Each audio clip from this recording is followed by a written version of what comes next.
এক সময়ের কথা, মদিনার পাশে এক ছোট্ট গ্রামের বাসিন্দা, নাম আব্দুল্লাহ। বয়স 30-এর কাছাকাছি হবে।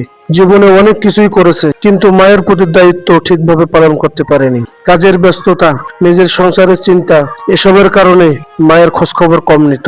আব্দুল্লাহর মা ছিলেন খুবই সহজ সরল বুড়ো মহিলা। বয়স হয়েছে, চলাফেরা করতে কষ্ট হয়, তবুও প্রতিদিন আল্লাহর কাছে ছেলের হিদায়াত ও মঙ্গল কামনা করতেন।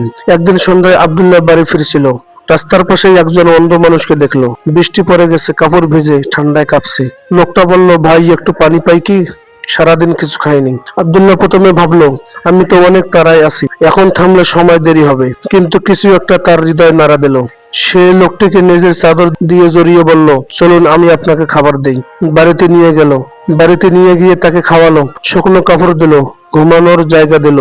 সে রাতে যখন আব্দুল্লাহ ঘুমাতে গেল, তখন হঠাৎ মনে হলো, আজ আমি নিজের মাকে খুঁজেও দেখলাম না, আর এক অচেনা মানুষকেই এত যত্ন করলাম। মনের মধ্যে এক ধাক্কা লাগলো।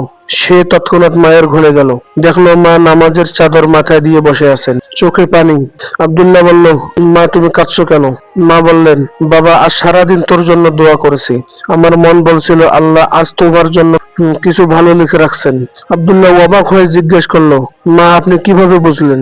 মা হাসলেন আর বললেন, আল্লাহ তাআলা মায়ের হৃদয়ে ইশারা দেন। এ কথা শুনে আব্দুল্লাহ কান্নায় ভেঙে পড়লেন। সে বলল, মা আজ আমি এক অচেনা অন্ধ মানুষকে সাহায্য করেছি। হয়তো আপনার দোয়ার বরকতে আমার মন নরম হয়েছিল। মা তার মাথায় হাত বুলিয়ে বললেন, বাবা মানুষের উপকার করলে আল্লাহ ফেরেশতা পাঠান।